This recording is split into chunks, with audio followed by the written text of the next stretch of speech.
한국교회총연합이 초중고 교과서의 실태를 고발하고 교육부에 나쁜 교과서 편찬 중단을 촉구했습니다. 한교총은 교육부가 더는 다음 세대를 망치는 역사의 죄인이 되지 않기를 바란다고 말했습니다. 동성애를 옹호하는 성평등 조례에 반대하기 위한 경기도민대회가 지속적으로 개최됐습니다. 교계와 시민단체들은 조례 재개정을 촉구했습니다.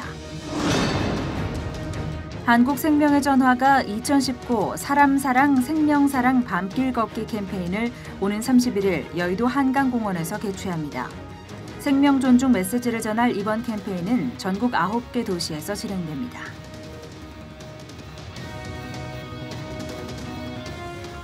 여러분 안녕하십니까? C채널 매거진 굿데이 첫 소식입니다. 한국교회 총연합이 동성애 옹호와 성 정체성에 혼란을 가져다 줄 것으로 우려되는 초중고 교과서의 실태를 고발하고 교육부의 나쁜 교과서 편찬을 중지하라고 촉구했습니다. 한교총은 기자회견을 열고 교육부가 더는 다음 세대를 망치는 역사의 죄인이 되지 않기를 바란다는 뜻을 분명히 했습니다. 조홍현 기자입니다.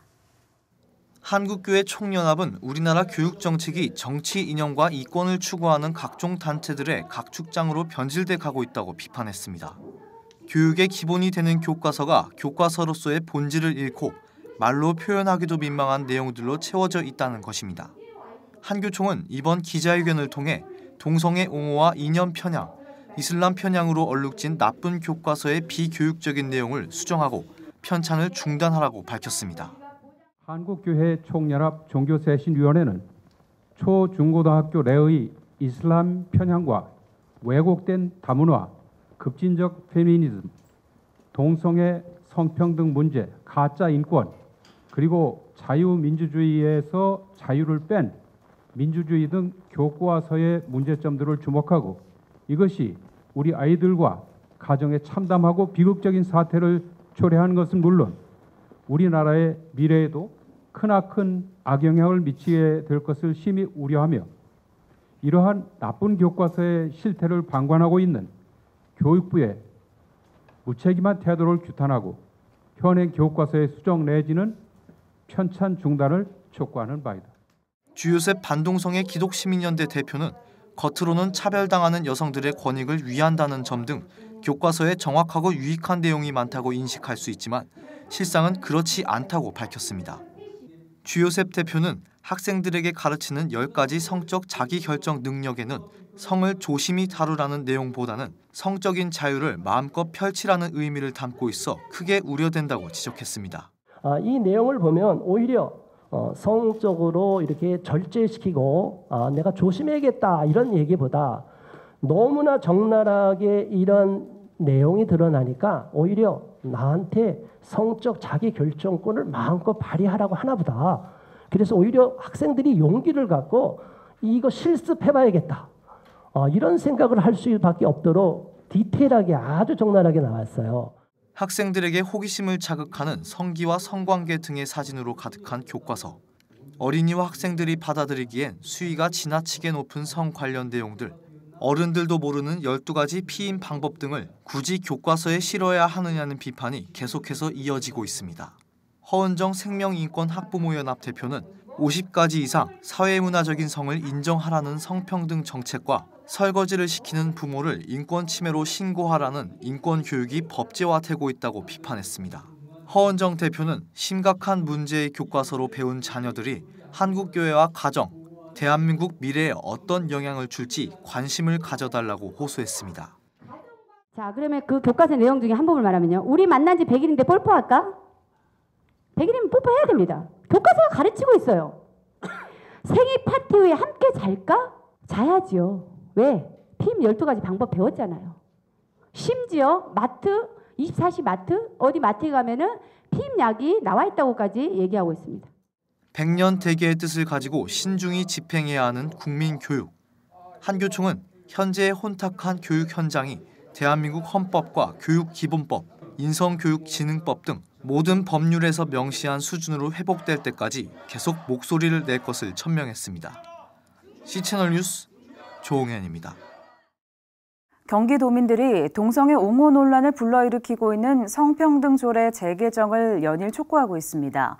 도민의 기본권과 종교의 자유를 훼손한다는 이유입니다. 김효정 기자입니다. 동성애를 옹호하는 나쁜 성평등 조례에 반대하기 위한 도민대회가 연일 개최되고 있는 경기도청 앞. 26일 열린 3차 규탄대회에는 신상철 경기도 기독교 총연합회 공동회장, 이명학 의왕시 기독교연합회 공동대표 등 교계 인사와 함께 천주교와 불교 등 종단 관계자, 일반 시민들도 참석했습니다.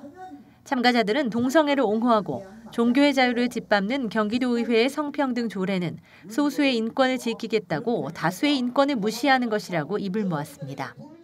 사회 전반에 기본적으로 지켜야 될 어떤 윤리, 기본적인 상식마저도 벗어나서 가장 위험한 거는 하나님을 대적하는 문화가 지금 이 시대에 우리 사회 전반에 너무나 거세게 일어나고 있기 때문에 하나님께서 진리라고 말씀하시는 부분들 거슬리는 것들은 분명히 죄라고 얘기를 하고 정말 이 거대한 사회 흐름이 잘못된 방향으로 가지 않도록 이런 영적 기류를 바르게 잡는 게 필요하다는 생각이 들어요.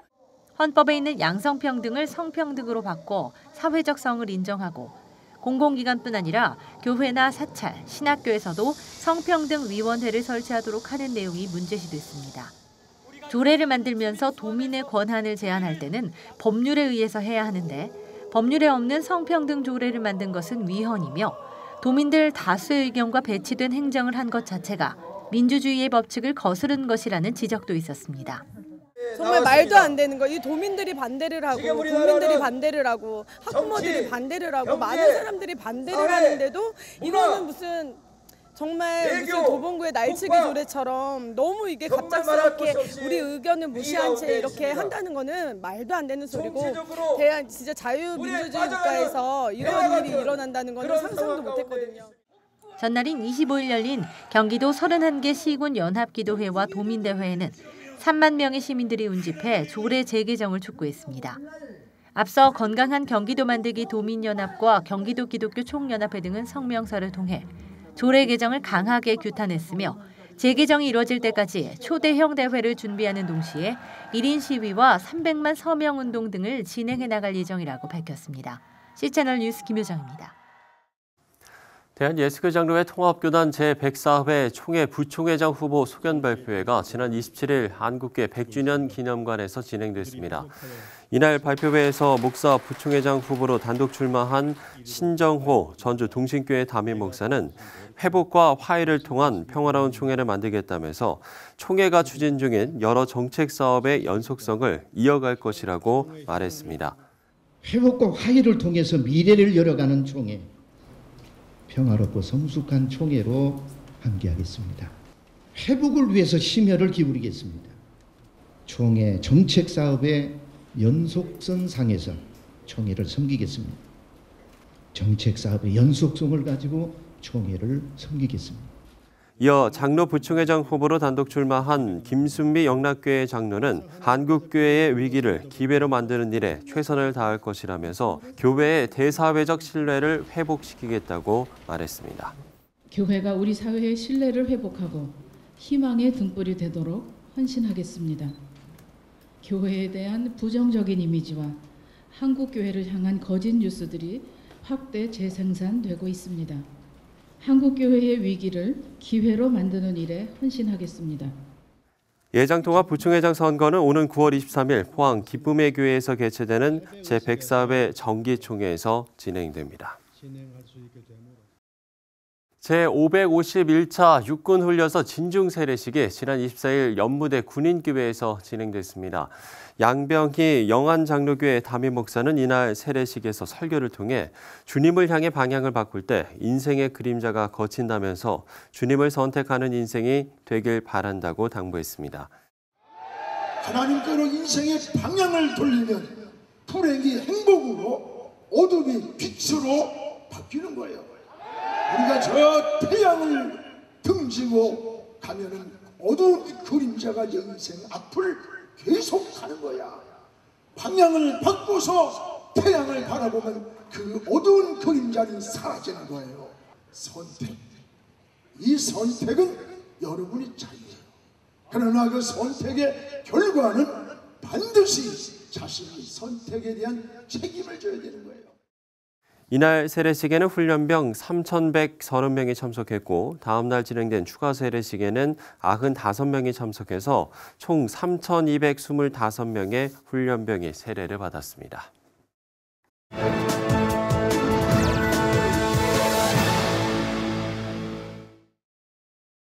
일본 정부가 원전 피해로 후쿠시마를 떠나 인근 지역에 거주하는 주민들에게 순차적으로 피난 해제령을 내리고 있습니다.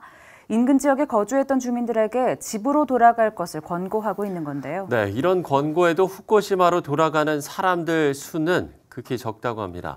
안전성이 담보되지 않는다는 이유인데요. 원전 피해 주민들을 꾸준히 도와온 일본의 안중식 선교사 전화 연결해서 자세한 내용 들어보도록 하겠습니다. 자, 선교사님, 현재 일본의 정부가 내놓은 정책, 일단 어떤 건지 좀 이야기를 해주시죠. 네, 현재 도쿄올림픽을 앞두고 일본 정부가 그동안 후쿠시마 주민들을 살던 곳으로 돌아가라고 권고하고 있어요.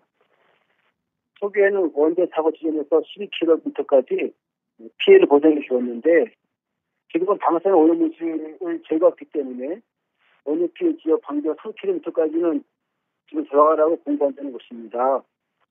하지만 주민들은 아직도 방사능 피폭의 우려가 있기 때문에 일부 주민들만 고향으로 돌아갔고 상당수가 일본 다른 지역으로 피신하고 있습니다.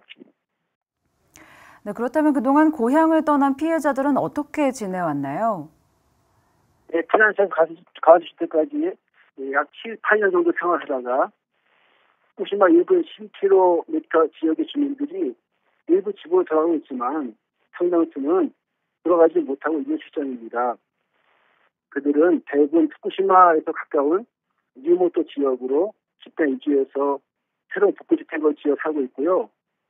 어린이가 있는 가정은 아버지만 고향에 남아서 직장에 근무하고 어머니와 자녀들은 함께 동족이나 가까운 센다시 등으로 이전해서 생활하는 가정이 많습니다. 본의 아니게 가정이 해체되는 경우들도 있고 어려움이 계속되고 있습니다.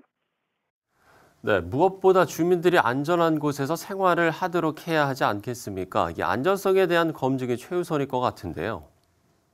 예, 후쿠시마 원전은 전문가들의 말에 의하면 체르노빌 원전 사고에 10배 정도 피해가 있다고 했습니다.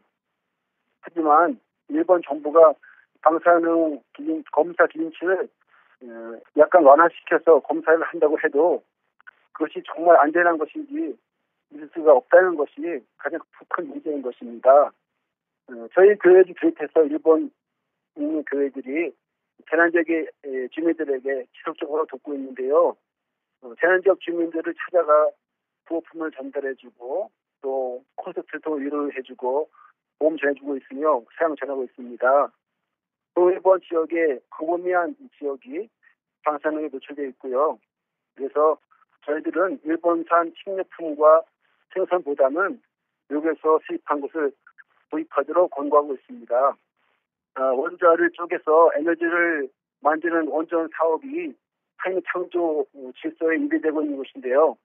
이런 피해가 계속 되지 않도록 그런 나라에서 원전 건설보다는 계획에너지를 개발하도록 함께 기대해 주시기를 부탁드립니다. 네, 도쿄올림픽을 앞두고 후쿠시마의 안전함을 전 세계에 보이는 것보다 더 중요한 건 자국민들의 건강과 생명일 텐데요. 보다 신중하고 깐깐한 검증이 필요할 것 같습니다. 네, 일본의 안중식 선교사와 이야기 나눠봤습니다. 자, 오랜 시간 고향을 떠나 타지에서 그것도 가족과 떨어져 살아가는 분들의 어려움이 얼마나 크겠습니까? 견디고 용기를 낼 수 있도록 다양한 도움이 필요한데요. 지구촌에는 이렇게 재해로 인해 어려움을 겪는 사람들도 있고 또 종교나 자유를 위해서 목숨을 건 이들도 있습니다. 이들의 공통점은 매우 긴 시간 또 고난 가운데 있게 된다는 건데요. 미국의 종교자유위원회는 바로 이런 이들을 돕고 격려하고 있습니다. 미국에서 전해온 소식입니다. Gail Manchin is the wife of Democrat West Virginia Senator Joe Manchin. She's approaching her latest endeavor with families in mind. Families torn apart when a loved one is imprisoned for practicing their faith. When you see people in other countries that literally are willing to die rather than to renounce what they believe, certainly gives you a different perspective on life. Manchin began seeing this last spring after joining the U.S. Commission for International Religious Freedom. Were you surprised at what a huge issue this is globally? Yes, because even though I had, I guess, an awareness, had no idea the extent of abuse and violation for human rights as well as religious beliefs. Made up of 9 members spanning the ideological spectrum, the commission represents different faiths and traditions. And one of the things that you do is you have a prisoner of conscience program. Tell me about that.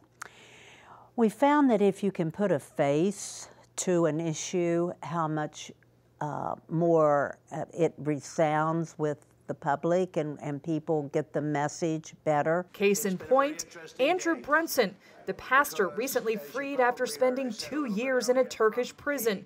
A commissioner adopted Brunson, visited him while captive, and applied pressure on Turkey to release him. Tell me about the folks you've adopted. Both are from Iran. Mr. Taheri is a writer. He had been taken from prison, was retried and put on death row. And then just recently was taken back out and taken off death row, but his sentence has been extended for 5 more years. Do we hope that perhaps him being a prisoner of conscience helped raise the awareness and took him off death row? We don't know, but we certainly hope so. My other prisoner is a woman, Golrock Irahe. She was writing about the injustice of women being stoned for committing adultery. And for that, she was arrested for breaking Islamic sanctities. Her writings were not even published. They came into her home and confiscated writings and found this and used that against her. Manchin has learned from Irahi's sister that this attention from America makes a difference. What I have found in serving on this commission and traveling to other countries, they care about what the United States thinks of them. And the fact that we bring out these violations and discriminations, gives them pause, I believe. But it takes patience. 9 prisoners of conscience have been released, yet the overall situation grows more serious with each passing day. It is a commitment and dedication to a large issue, a global issue that is not getting better, unfortunately. It seems like that in many of the countries that we are watching, the conditions are deteriorating, not getting better, and so we cannot let up. The U.S. promotes religious freedom around the world because countries that allow its people to worship freely tend to be friendly neighbors. Jennifer Wishon, CBN News, Washington.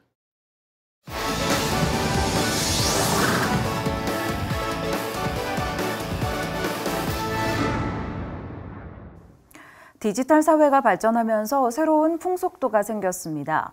바로 앱이나 SNS를 매개로 등장한 새로운 고용과 노동 형태입니다. 네, 대표적인 게 바로 배달이나 대리운전 서비스 등과 같은 것일 텐데요. 고용 형태가 제도적으로 보장되지 않아서 여러 문제가 발생될 수 있다는 지적이 나오고 있습니다.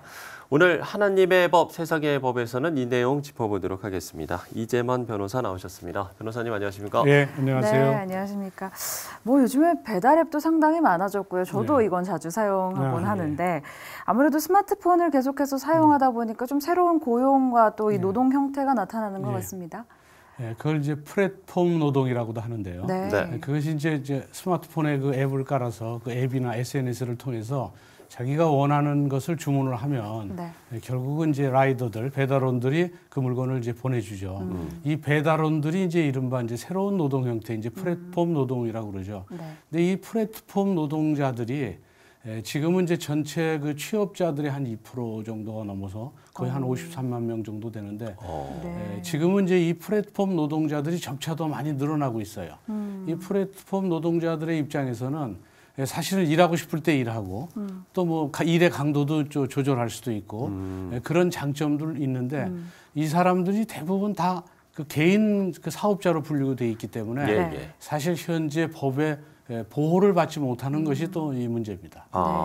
이전에는 이제 없었던 고용 형태인데 뭐 예전에는 보면 개별 가게가 직접 이제 배달원들을 좀 고용하는 형태였지 않습니까? 이제 그 형태가 이제 완전히 바뀐 건가요? 예, 그렇습니다. 물론 이제 그 가게에서 음식점이라면 음식점에서 배달원을 고용할 수도 있습니다. 그래서 전에는 대부분 음식점에서 배달원을 이제 고용했었죠. 네, 그렇죠. 근데 지금은 이제 플랫폼 노동자들이 생기고 플랫폼에서 결국 고객의 주문을 받아서 이 주문을 물건을 보내줄 때 이제 배달 대행업체에 계약된 라이더들이 결국 그 콜을 받아서 이제 전달을 해주죠. 그러다 보니까 지금은 직접 음식점에서 고용하는 것이 아니고 이런 이제 그 사람들은 이제 개인 사업자로 이제 돼 있죠. 그렇게 개인 사업자 형태로 이제 배달을 하게 되는 것이죠.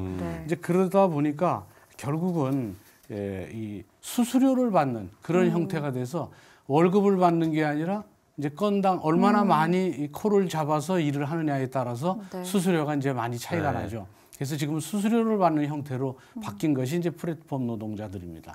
그렇군요.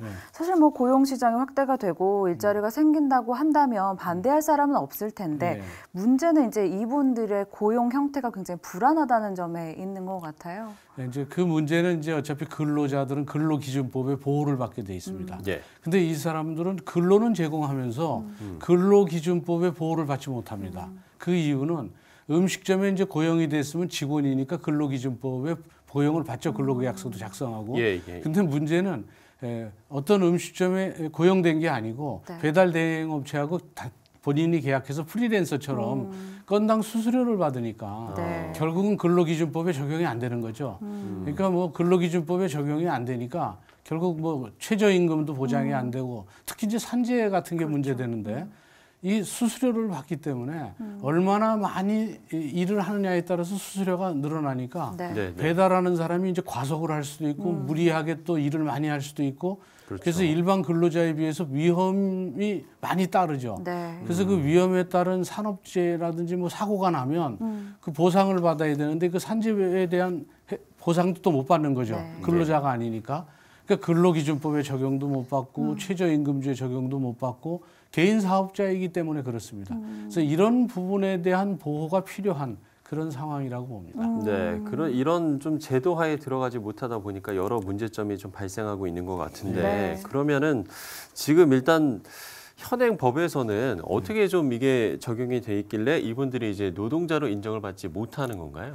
그러니까 이제 근로자가 되려면 사용자, 음식점 주인으로부터 월급을 받아야 되는데 이 사람들은 라이더들은 돈을 누구한테 받냐? 뭐 대리운전도 마찬가지지만 그 대리운전을 운전하는 고객들한테 돈을 받는 거예요. 그러니까 본인이 돈을 지금 음식점 주인한테 받는 게 아니고 또 대리운전도 마찬가지로 소속된 데서 받는 게 아니고 이 이용하는 사람한테 돈을 받고 본인이 그 돈을 받아서 일부만 이제 대행업체에다가 수수료를 주는 거죠. 그 본인이 직접 받으니까 근로자가 아니고 또 그렇다고 해서 고객이 결국은 고용한 것도 아니죠. 프리랜서이기 때문에. 그래서 이제 근로기준법에 적용을 받지 못하니까 그렇다면 이들의 노동 환경이 굉장히 이제 나빠지는 것이죠.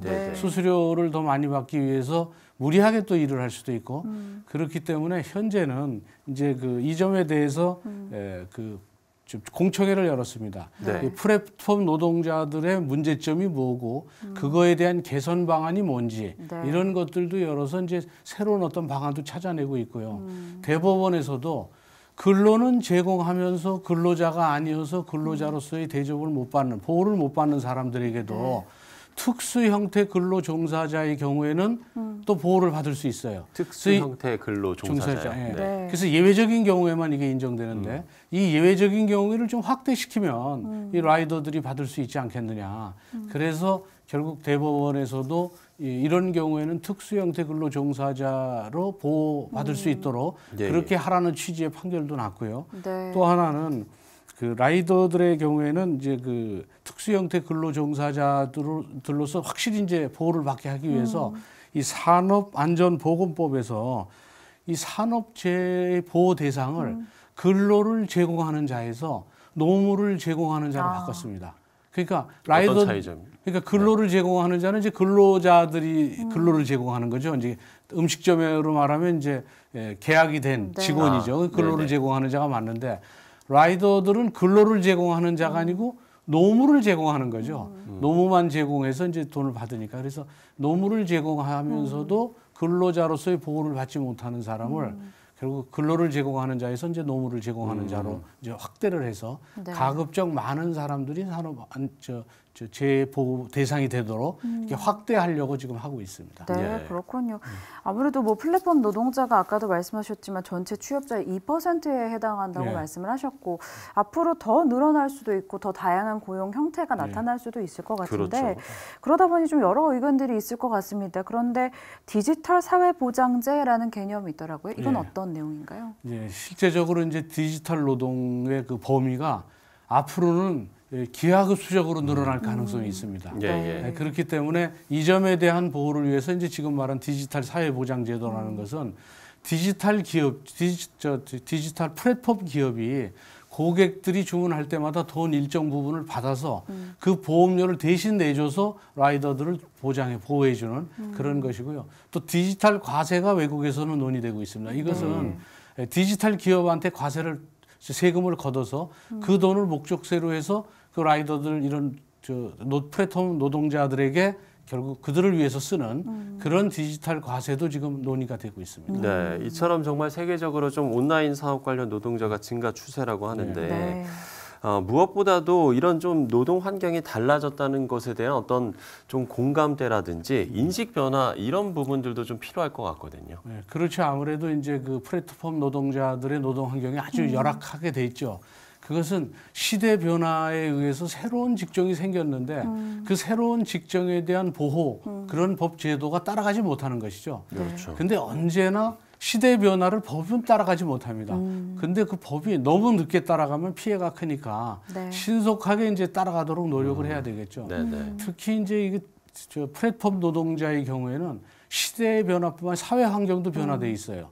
앞으로는 사람한테 직접 가서 물건을 사거나 음식점에 직접 가서 주문을 하는 것보다는 사람을 만나지 않고 앱이나 기계를 통해서 주문하는 게 훨씬 더 익숙해져 가고 있습니다. 그러니까 젊은 세대들은 이 앱을 통한 주문을 훨씬 선호합니다.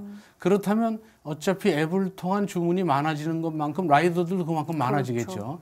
그래서 그들에 대한 노동 사회 환경이 변하는 것만큼 노동 환경도 변하고 있으니까 안전한 노동 환경을 만들어주는 그런 법 제도를 만드는 것이 지금 필요하다고 보는 것이죠. 좀 아무래도 인간답게 살고 좀 권리를 보호받을 수 있는 조치들이 취해졌으면 좋겠다라는 생각이 드는데 이 좀 다변화된 사회를 보는 성경적 시각은 좀 어때야 할까요?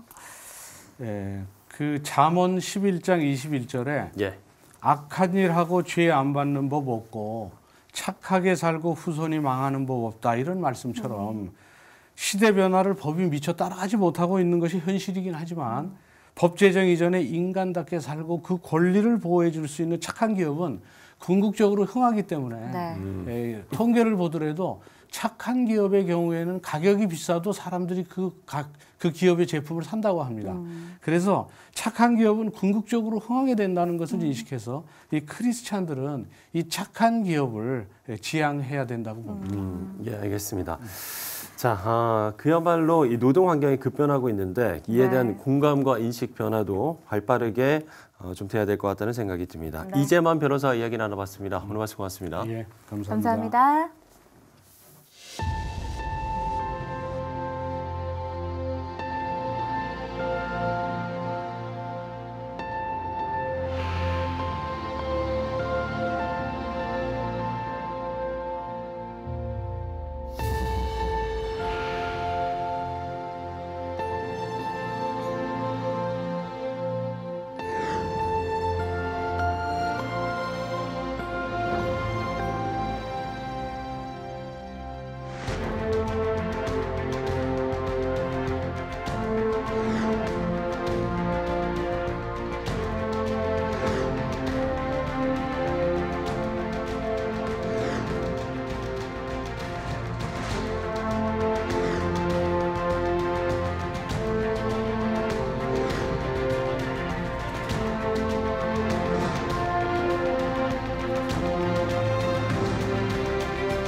한국생명의 전화가 오는 31일 사람 사랑 생명 사랑 밤길 걷기 행사를 엽니다. 네, 자살 방지 캠페인의 일환인데요. 행사를 주관하는 한국생명의 전화 하상훈 원장 모시고 이야기 나눠보도록 하겠습니다. 원장님 안녕하십니까? 안녕하십니까? 네, 반갑습니다.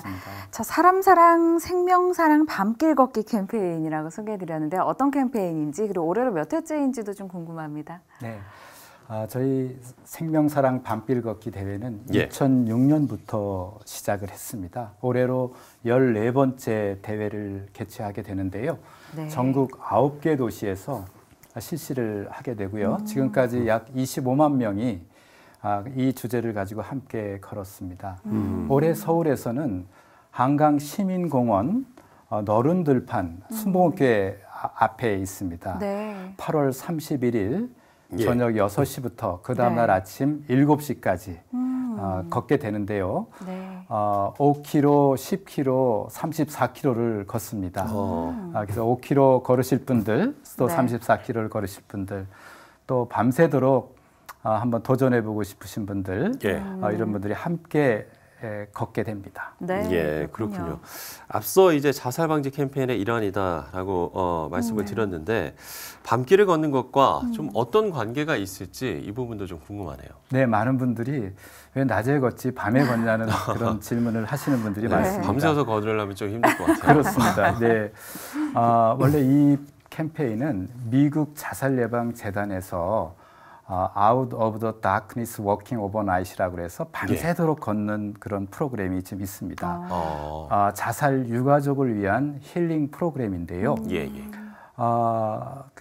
우리들의 삶이 자살하신 분들의 유가족들이 너무 힘들고 고통스럽지 않습니까? 밤처럼 어둡고 힘들더라도 함께 좌절하거나 절망하지 말고 함께 이렇게 걷다 보면 아침에 해가 뜨듯이 긍정적인 삶의 신념을 갖게 만드는 프로그램이고요.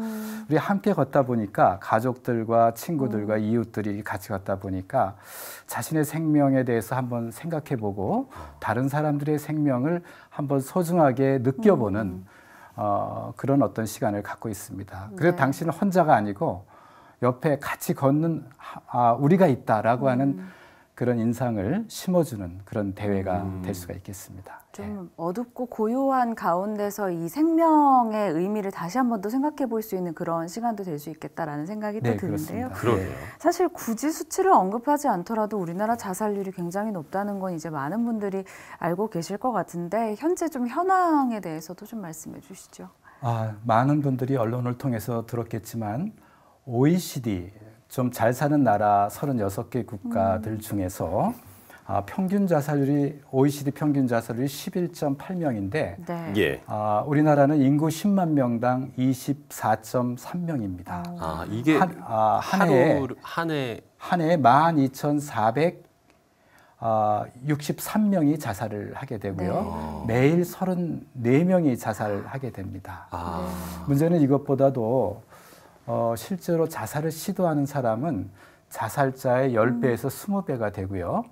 자살로 인해서 심각한 정신적인 충격을 받는 유가족들이 있는데 유가족들은 자살자당 평균 6명 이상이 자살자 유가족이라고 합니다. 그런 걸 보면 우리나라는 자살과 자살 시도, 자살자 유가족과 관련해서 어느 나라도 따라올 수 없는 14년 동안 최상위의 그 자살률을 보유하고 있는 나라로 이렇게 인식되고 있습니다. 상당히 좀 불명예스러운 부분이긴 그렇습니다. 하네요. 원장님도 많은 상담도 하시기 때문에 또 안타까운 이야기들을 또 직접 이제 가까이서 들으시는 경우들도 많을 것 같은데요. 글쎄요, 일단 이런 좀 극단적인 선택을 하는 가장 큰 원인이라고 한다면 어떤 게 있을까요?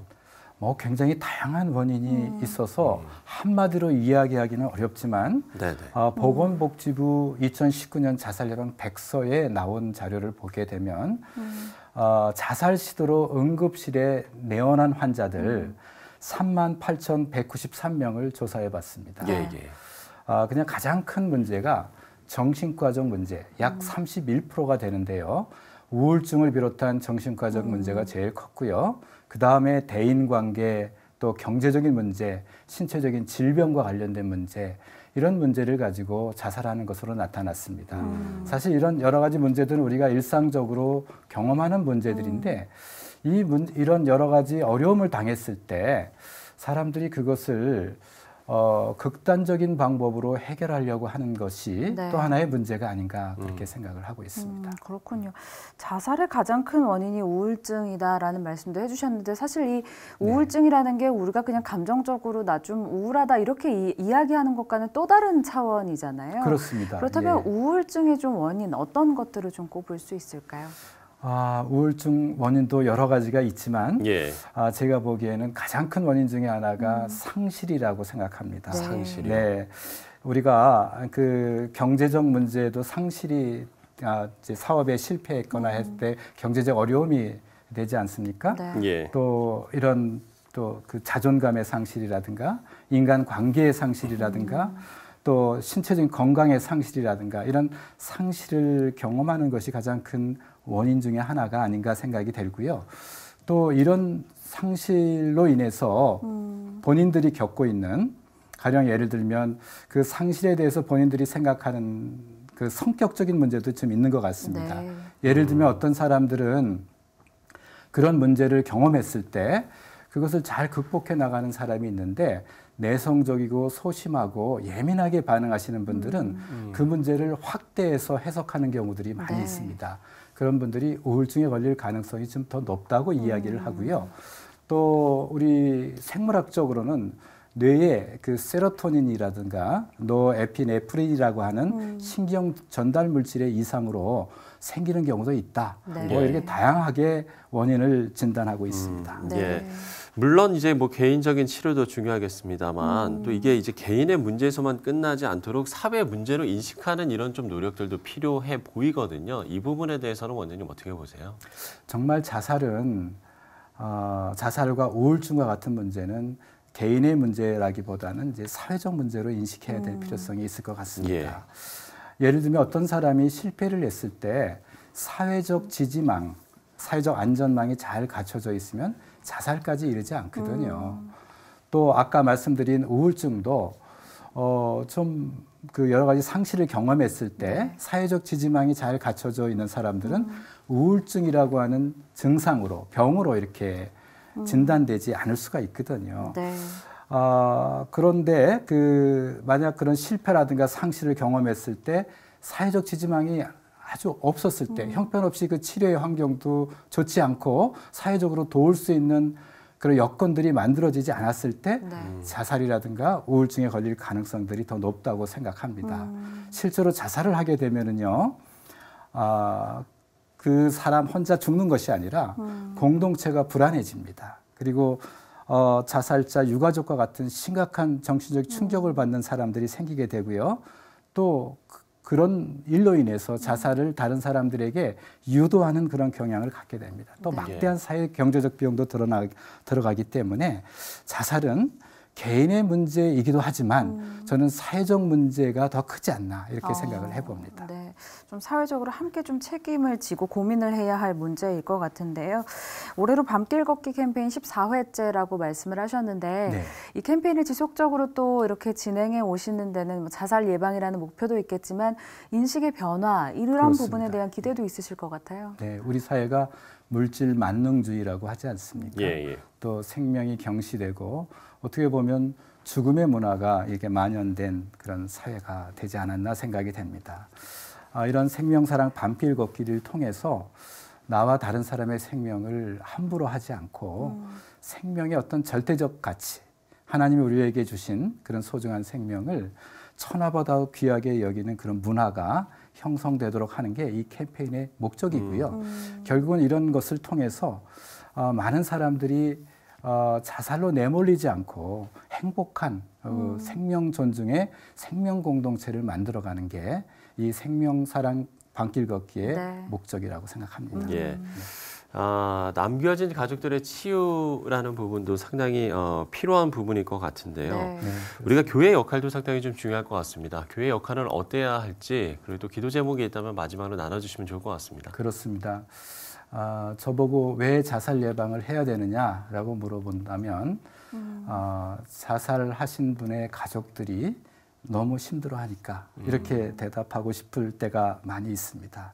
그분들은 가장 큰 그 피해자들 중에 하나입니다. 심각한 죄책감과 수치감, 무력감, 우울감 속에서 또다시 자살하고 싶은 그런 충동에 휩싸이게 됩니다. 우리 교회는 어떻게 보면 이분들을 비판하지 말고 따뜻하게 보살펴주고 또 정상적인 애도 과정을 통해서 빨리 회복할 수 있도록 여러 가지 장례를 지원해 준다거나 추도식을 갖게 해준다거나 네. 이런 종교적인 의식을 통해서 많이 위로해 줬으면 좋겠고요. 우리 교회가 그런 분들이 마지막으로 찾을 수 있는 그런 공간이 됐으면 좋겠습니다. 그분들이 상담도 받을 수가 있고 네. 또 여러 가지 정서적인 경제적 지원도 받을 수 있고 또 그 교회라고 하는 공동체 내에서 소외되기가 쉽거든요. 소외되지 않도록 각별하게 지원 체계가 마련됐으면 좋겠다 이런 생각이 듭니다. 네. 예, 알겠습니다. 귀하지 않은 생명이 없는데요. 하나님의 도우심도 또 필요하겠지만 우리가 함께 할 수 있는 영역에서는 책임감을 갖고 함께 좀 이 문제를 해결해 나갔으면 좋겠다는 그런 생각이 듭니다. 그렇습니다. 밤길 걷기 캠페인 통해서 또 많은 분들이 많은 용기를 얻으셨으면 좋겠습니다. 한국생명의 전화 하상훈 원장과 이야기 나눠봤습니다. 오늘 말씀 고맙습니다. 감사합니다. 네. 한국교회 총연합이 초중고 교과서의 실태를 고발하고 교육부에 나쁜 교과서 편찬을 중지하라고 촉구했습니다. 동성애를 옹호하는 성평등 조례에 반대하기 위한 경기도민대회가 지속적으로 개최됐습니다. 대한예수교장로회 통합 측 제104회 총회 부총회장 후보 소견 발표회가 지난 27일 한국교회 100주년 기념관에서 진행됐습니다. 제551차 육군훈련소 진중 세례식이 지난 24일 연무대 군인교회에서 진행됐습니다.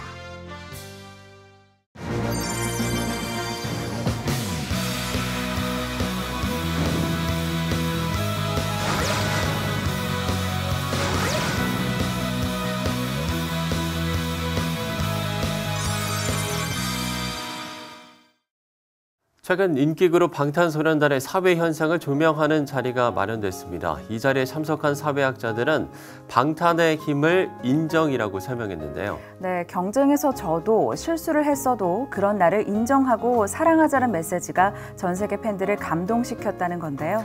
네, 있는 모습 그대로를 인정하는 일, 삶을 사랑하는 첫걸음일 겁니다. 시채널 매거진 굿데이 오늘 순서는 여기까지입니다. 시청해주신 여러분 고맙습니다.